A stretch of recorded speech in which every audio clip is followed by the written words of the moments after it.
A body hung suspended from a dead tree branch, completely upside down and motionless against the snow-covered ground.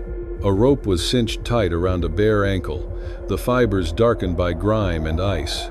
Caleb pulled his horse to a stop. For a moment, he thought it was just a corpse left behind after some chaos that had swept through the town. Then the body moved, just slightly. Caleb stepped closer. The Apache girl was still alive. Her body was covered in old and fresh wounds, her breathing so faint it seemed the wind could carry it away.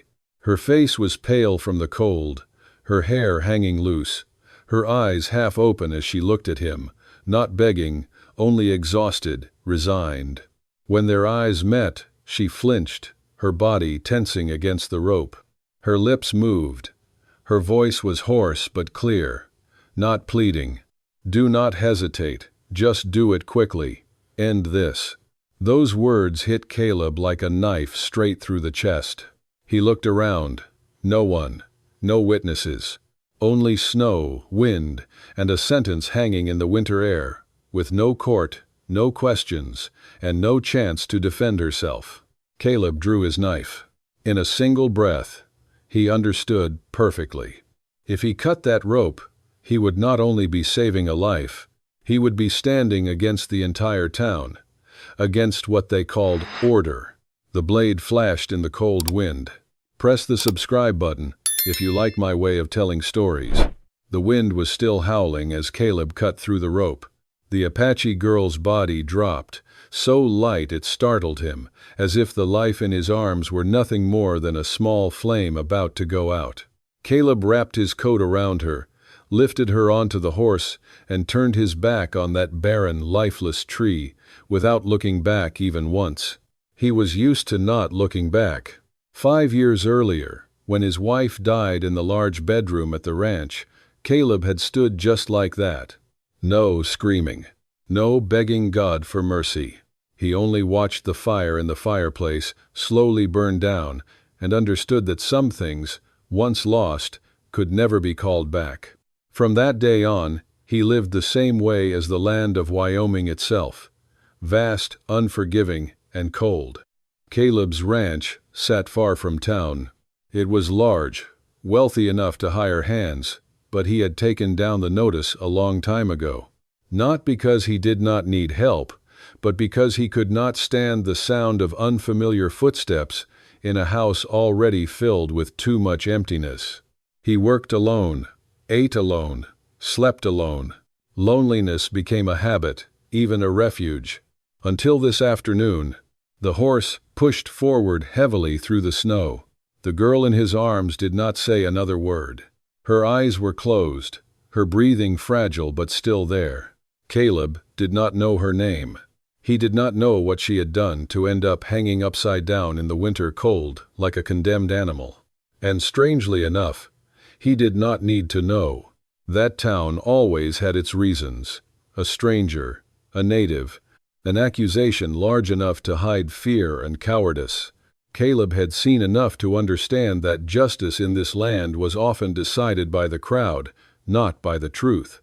When the gates of the ranch appeared through the curtain of snow, Caleb felt something very clearly. Not fear, but change. As if from the moment he cut that rope, the frozen life he had been living had cracked open, just a little. He carried her inside. He lit the fireplace. Firelight flickered across the walls, revealing the web of wounds covering her body. Caleb did what needed to be done. He wiped away the dried blood, bandaged the injuries, and laid her down near the fire. No questions, no pity. Before slipping into unconsciousness, the girl slowly opened her eyes. That gaze was no longer as hardened as it had been when she was hanging upside down, but it was still strangely alert, as if she knew exactly where she was, and that she was not dead. Caleb stood there, watching the steady flames in the hearth, and for the first time in many years, he did not feel that the house was completely empty anymore. When the girl woke up, the house was still silent, as if it had never grown used to the presence of a second person. The fire in the fireplace had softened, leaving only dry, crackling pops. A low wooden ceiling. the smell of smoke, leather, and rough herbal remedies. She lay on her side on a narrow bed set against the wall, her entire body aching so badly that even a deep breath sent sharp pain through her chest. She opened her eyes slowly. Caleb Hawke was sitting in a chair near the table, wiping down the knife he had used to cut the rope. His movements were calm and precise, as if everything that had just happened were nothing more than a task that needed to be done. He did not look at her right away. He did not ask how she was. He did not show relief that she was still alive. That silence put her on guard. "Where is this?" Her voice was hoarse and low, carrying the hard edge of someone used to speaking in wind and blood. "My ranch," Caleb said. Short, nothing more. She was quiet for a moment, then tried to push herself upright. Pain beaded sweat across her forehead, but she did not groan. Caleb stood, placed a hand on her shoulder, and pressed her back down gently. "Do not be foolish." She looked straight at him. No thanks, no questions about why, just watching, as if weighing how dangerous this man might be. "You should not have saved me," she said. "Maybe," Caleb replied, "but I did." She let out a soft laugh, dry, without a trace of humor. "Then you have just invited trouble into your life." Caleb did not deny it. He handed her a bowl of warm water. She drank slowly, her hands still trembling slightly from cold and exhaustion.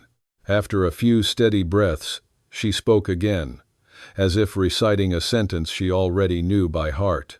"They said I stole a horse." "Did you?" he asked. "No." Caleb nodded. That was all. She looked at him, a little surprised. "You are not going to ask more?" "No need." The answer dropped the room into silence once again. But this time, it did not feel completely unfamiliar. "You can stay," Caleb said, "until you recover." "In return for what?" "Work. When you are strong enough." She thought quickly. Not about the work, but about the choice. Staying with this man, or returning to a world that had hung her from a tree without blinking. "All right," she said. "My name is Ayanna." Caleb nodded. Caleb. No handshake, no long agreement. But, from that moment on, something had changed. Under the old wooden roof in the frozen land, two strangers began living under the same shelter, not bound by trust, but by the truth that both of them had once stood very close to death.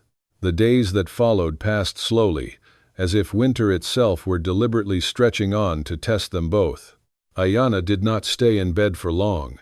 After only 2 days, she was already pushing herself upright, then practicing walking around the house even though her wounds still hurt. Caleb neither stopped her nor encouraged her. He simply left water, a little bread, and watched from a distance, the way someone watches a wild horse decide for itself when it is strong enough to stand. On the 3rd day, she asked him what needed to be done. Caleb gave her the lightest tasks: tending the fire, washing pots, organizing the storage room. Ayanna worked in silence, slowly but steadily. Every movement was neat, conserving strength, nothing wasted. This was not the clumsiness of someone weak, but the survival instinct of a person used to living with very little. She did not ask about the house. She did not ask about the woman who had once lived there. But Caleb noticed that from the day she arrived, the house began to change in very small ways. The fire no longer went completely out at night. Things were put back where they belonged. His coat was mended at the shoulder, the stitching rough but strong. These changes happened quietly, without explanation. One morning, Caleb saw Ayanna outside, trying to split firewood. The axe was heavier than her strength. The first swing only made the log shudder. The second sent her stumbling. Caleb stepped forward and caught the handle. "You do not need to do that yet," he said. Ayanna did not respond right away. She looked up at him, her eyes neither defiant nor grateful. "I am not used to sitting still," she said. Caleb let go of the axe. "Then do something else." From that day on, they shared the space like two strangers in a temporary truce. No long conversations, no unnecessary curiosity, just work, meals, and silences that no longer felt as heavy as before. Sometimes, Caleb caught Ayanna standing at the window for a long time, looking out over the white fields of snow. There was no hope in her gaze, and no despair, only the clear awareness of someone who knew the world out there was still as cruel as ever. And Ayanna noticed something similar in Caleb. He did not ask about her scars. He did not ask about her tribe. He did not try to save her with words. He simply gave her a place to stand, and let her decide for herself how far she would go. In the wooden house in the frozen land, two people full of cracks began to exist side by side, not as owner and worker, but as two survivors learning how to endure each other's presence. Ayanna's wounds were not the kind that faded quickly, even though she never spoke of them out loud. Caleb noticed it one afternoon, when pale sunlight slipped through the window and landed on her bare arm. The scars were clear, not from a single accident, but the marks of a life constantly hunted. Knives, whips, fire, rope. Her body looked like a map of every escape that had failed. Ayanna caught his gaze. She pulled down her sleeve, not hurriedly, not with shame. "They do not hurt anymore," she said, as if she were only talking about the weather. Caleb did not reply. But from that day forward, he started paying more attention to how she slowed her steps by evening, how her hands trembled slightly when the cold crept in. He never asked. He simply left warm water nearby, added more wood to the fire, placed a coat close to where she sat. One evening, as the wind howled violently outside, and the house was wrapped in nothing but the sound of fire, Ayanna spoke first. "Have you ever lost your family?" The question came unexpectedly, but there was no curiosity in it. It felt like a door slightly cracked open, just enough for the other person to decide whether or not to walk through. Caleb was silent for a long time. Then he nodded. "My wife." Just 2 words, but they landed like stone. Ayanna did not ask more. She stared into the fire, where the logs snapped and cracked, and then she said softly, "When you have lost everything, you stop being afraid of dying." Caleb turned to look at her. For the first time, he saw in her eyes not just defiance, but a deep emptiness, so deep there was no room left even for despair. That night, she spoke. Not smoothly, not in order, bits and pieces of memory of a tribe slaughtered, of children ripped from their mothers, of men on horseback with guns and fear. She did not cry. She simply told it, as if recounting the story of someone else who had died long ago. Caleb listened. He did not interrupt. He understood that some pain, when touched by words, only cuts deeper. When Ayanna finished, the house fell into silence. But it was no longer the silence of distance. It was the kind shared by two people standing at the edge of a deep abyss, not needing to say what they had seen. That night, Ayanna slept for a long time. The first deep sleep since Caleb had cut her down from that dead tree. As for Caleb, he stayed by the fire until nearly morning. And for the first time in years, he understood that some people do not just need saving from death, they need saving from being forgotten. The town had not forgotten what it once hung from a tree. Caleb realized that the day he was forced to ride into town to buy more supplies. Winter had dragged on longer than expected, the storage was running low, and he could not avoid that dirt road lined with low, weathered wooden buildings forever. Ayanna offered to come with him. "No need," Caleb said. "I am not hiding any more," she replied. Her voice was calm, but her eyes were not. Caleb did not argue. They arrived around midday. The snow was trampled and dirty, exposing patches of dull gray earth. Conversations died as they passed. Eyes turned toward Ayanna, not openly hostile, but sharp enough to feel. Some turned away. Others stared straight ahead, making no attempt to hide their disdain. A man standing outside the saloon spat his tobacco onto the ground. "That one," he said, to no one in particular. "I thought she was already dead." Ayanna kept walking. She did not lower her head.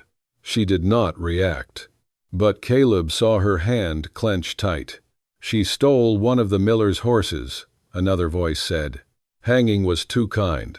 Caleb stopped. He turned and looked directly at the small group that was beginning to gather. Not with anger, not shouting, just the cold gaze of someone too familiar with loss. "There was no proof," he said. "Proof does not matter here," the first man replied, smirking. "We know what she is." "She is a person," Caleb said. His voice was low, steady, and clear.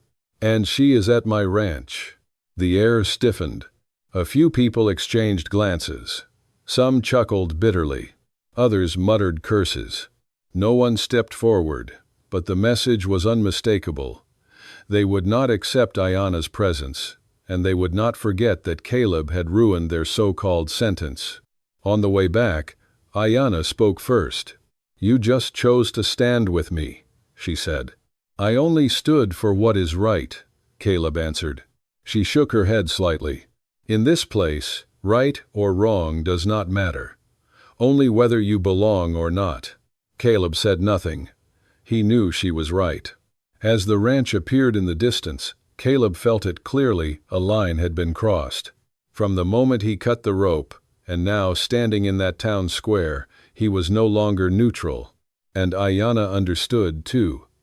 The place where she now stood was not just a temporary shelter. It was a choice. In a land willing to hang people just to feel safer, they had chosen to stand beside each other, even if that meant both would have to pay the price. The storm came on a night, without warning. The wind shifted suddenly, carrying with it a long, hollow howl, like a cry rising from the depths of the earth. Snow began to fall thick, then heavy, covering every path within hours. Caleb had been checking the northern fence line when he realized it was too late to make it back to the main house. The trail faded quickly. The horses' tracks wiped clean as if they had never been there. He was forced to take shelter in a small wooden shed used for storing tools, deep in the valley. Ayanna was there. She had come earlier to gather firewood, thinking she would return quickly. But the storm hit faster than even someone raised under open skies could predict. When Caleb pushed the door open, the wind rushed in behind him like a wounded animal. The door slammed shut. Outside, the world disappeared. The space inside was tight, barely enough for 2 people and a small fire. Snow battered the wooden walls like it was trying to crush everything inside. Caleb lit the fire and used his body to block the cold air seeping through the cracks. Ayanna sat against the wall, knees drawn to her chest, the firelight flickering across a face that had long since made peace with pain. They said nothing at first. The storm howled. The fire burned. Time shrank to the rhythm of breathing. "Sometimes," Ayanna said, her voice torn to pieces by the wind, "I thought I would die in the snow. Not because I was afraid, just tired." Caleb did not turn around. He fed more wood to the flames. "Have you ever felt that way?" she asked. Caleb paused. For a long moment. "After my wife died," he said slowly, "I woke up every day wondering why I was still here." Ayanna looked at him. No pity, no surprise. "Then why did you stay?" Caleb thought. Outside, the wind screamed louder, like it was trying to swallow the little shed whole. "Because I could not bear one more meaningless death," he said. "Not anyone's." Ayanna lowered her head. In the firelight, Caleb saw her shoulders tremble, not from the cold. "When they hung me from that tree," she whispered, "I did not beg. I just wanted it to end quickly." Caleb turned to her, and in that moment, he understood those words she had said that day were not defiance. They were exhaustion, to the bone. The storm raged all night. Two people sat barely an arm's length apart, never closer than now. No promises. No cheap comfort. Only the raw truth placed between them, like a small fire fighting off the dark. By dawn, the wind had eased. Ayanna spoke softly, more confession than question. "If I stayed, would you send me away?" Caleb looked toward the crack in the door, where pale light had begun to creep in. "No," he said, "I would not." Outside, the storm was fading. But in that small wooden shed in the heart of Wyoming, two souls had just survived another kind of storm, the kind they had carried within them for years. After the storm, morning came slow and heavy, like a wound that had only just begun to close. Caleb and Ayanna returned to the ranch while the snow still reached up to their knees. The sun hung low and pale, not warm enough to comfort, but just enough to reveal the path ahead. Neither of them spoke. Whatever needed to be said had already been left behind in the small wooden shed where the wind had howled all night. From that day on, Ayanna changed only slightly, but Caleb noticed. She no longer stood for long at the window, staring out at the white-covered fields. Instead, she woke up earlier, took initiative, helped repair the fences the storm had torn down, gathered dry firewood, and stacked it neatly along the side of the house. Small tasks, seemingly simple, but they carried something else with them, the intention to stay. One afternoon, as they worked together on fixing the roof of the horse barn, Ayanna spoke unexpectedly. "If I leave," she said, her eyes still focused on the board in her hands, "I will have to keep running. No matter where I go." Caleb hammered in the last nail before answering. "Why? You do not have to run anymore." Ayanna paused. She turned to look at him, her gaze no longer guarded like it had been in those early days, but still cautious. "You do not owe me anything," she said. "I know that. And I am not keeping you here out of debt," Caleb replied. "I am just offering you a choice." Wind slipped through a gap in the roof. Far off, a flock of crows flew across the gray sky. Ayanna took a deep breath. "I choose to stay." No ceremony. No tears. Just a simple sentence, but, to Caleb, it weighed more than any vow he had ever heard. That evening, Caleb went to the old wooden chest and pulled out a small object wrapped in worn cloth. A simple piece of engraved metal that had been passed down through his family for generations. It was not a valuable ornament, but something given to someone when they were no longer just a guest, when they belonged. He handed it to Ayanna. "This is not a gift," he said. "It is a sign." Ayanna looked at it for a long time. Then she took it, carefully, as if afraid she might break something invisible. That night, Caleb took down the last hiring notice, still nailed to the wooden post out front, and tossed it into the fire. The flames licked it, curled it, and then it was gone. The ranch did not need anyone else. In a land that had once hung her upside down just to feel safe, Ayanna now stood tall in the old wooden house, not because she had been saved, but because she had been chosen. In the days that followed, the ranch began to move like a body that had grown used to a new heartbeat. There were no more questions about who was who. No more blurred lines between owner and worker. Caleb and Ayanna worked side by side, quiet but in sync, as if they had learned how to read each other's intentions without needing words. One would fix the fence, the other would stack the wood. One would tend the horses, the other would patch the barn roof. The work was hard, cold, but it was no longer empty. Caleb realized he was no longer doing everything just to pass the time. Ayanna was different. For her, every day that did not require running was already a rare kind of luxury. She slept more deeply, ate more fully, and began revealing small habits, always lining up the knives in the same direction, always checking the doors before sunset, always resting with her back to a wall. Traces of the life she had lived were still there, but they no longer ruled her. One afternoon, They heard the sound of hooves in the distance. Caleb looked up first. Ayanna did too. 3 men from the town were approaching, unhurried, unhidden. They stopped a short distance from the ranch gate, eyes scanning everything. Their hands did not reach for their guns, but they also never left their belts. "We just want to talk," the one in front said. Caleb stepped forward, standing between them and Ayanna. His posture was not threatening, just a clear line drawn. "There is nothing to talk about," he said. The man smirked. "She does not belong here." "She belongs with me," Caleb said. His voice was steady, low, and unwavering. The air grew tense.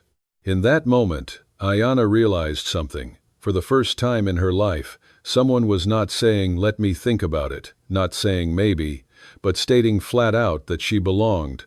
Eventually, the men turned their horses and left. No threats, but no acceptance either. Just a temporary retreat. That night, Ayanna sat by the fire, sharpening a knife.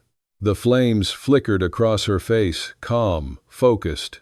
"If they come back," she said, "I will not let you stand alone." Caleb looked at her, then shook his head. "No one stands alone here." That sentence was not loud, but it quietly closed something that had been opened since the night of the blizzard. Outside, Wyoming was still cold and unforgiving. The town was still full of judgment. But on the ranch, set apart in the white fields, 2 people who had once been hung upside down by fate had chosen to stand their ground together. Not because it was perfectly safe, but because they had accepted each other as partners in the same life. Winter, at last, began to ease, as if this harsh land had grown tired of testing the ones who remained. The snow had not melted completely, but patches of dark brown earth started to show. The wind no longer howled.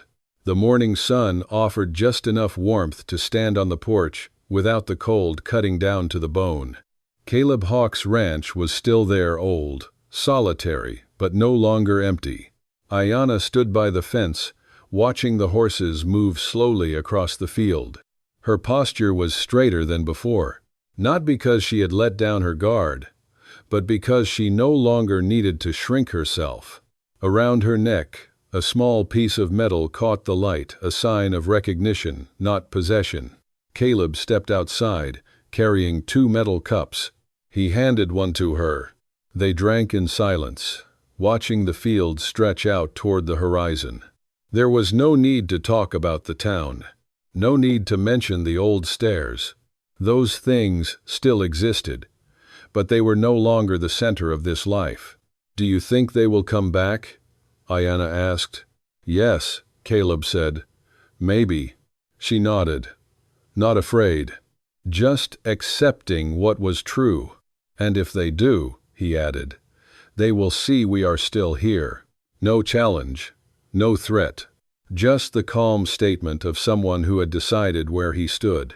That afternoon, Caleb took down the old bell hanging outside the barn, the one that used to signal strangers. He placed it into a wooden chest, along with the relics of a life once lived behind locked doors. The door stayed open, but it no longer waited for anyone else. At sunset, Ayanna lit the fire. Caleb repaired the front steps. Small tasks, familiar ones, but every strike of the hammer, every spark from the hearth, carried a different meaning now. Continuation. Night fell. The Wyoming sky stretched wide, full of stars. Ayanna looked up and said softly, "Maybe. This is the first time I have looked up without begging." Caleb stood beside her. "And for me," he said, "the first time I am not afraid to stay." They made no promises about the future. They gave no name to what they had. They simply stood there, side by side, on land that had once hung people upside down just to feel safe. 2 survivors had pulled themselves upright. And in the quiet wind of night, that old ranch was no longer just a temporary shelter. It had become a home, because in that place, 2 people had chosen each other, in a world that offered no guarantees. No one in town ever named what happened at Caleb Hawk's ranch. They only knew that the dead tree, the one where an Apache girl had once hung upside down, was no longer a gathering place. Not because people had changed, but because there was a quiet truth standing there now, refusing to disappear. That truth had the shape of two people who had once been pushed to the edge. Caleb did not become a hero. He did not try to convince anyone. He did not demand justice from the world. He simply chose not to look away again. And sometimes, the greatest form of teaching does not come through words or laws, but through one silent, steady act strong enough to force others to reflect on themselves. Ayanna was not saved in the way stories often like to tell it.